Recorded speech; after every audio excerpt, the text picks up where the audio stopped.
আজ থেকে 1450 বছর আগে নবী বলে গেলেন, ওয়াইলুল লিল আরব, ওয়াইলুল লিল আরব, ওয়াইলুল লিল আরব। আরবের জন্য ধ্বংস আসতেছে, ধ্বংস আসতেছে, ধ্বংস আসতেছে।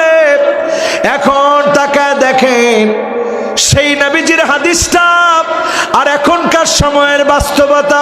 1450 বছর আগে উম্মে সালামা প্রশ্ন করলেন, ওগো নবীজি, আমাদের মধ্যে ফিনা সালিহুন, নেককাররা আছে, দিনদাররা আছে, তারপরেও কেন আমরা ধ্বংস হয়ে যাব?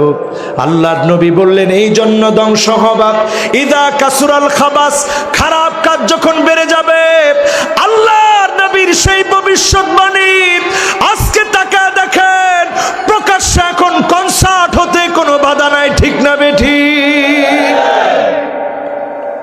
কিয়ামতের দিকে আমরা হাঁটছি, আধুনিকতা আমাদেরকে অন্ধকারের দিকে নিয়ে যাচ্ছে। পৃথিবী 40 দিনের জন্য অন্ধকার হয়ে যাবে, কোনো আলো জ্বলবে না, সব নিভে যাবে।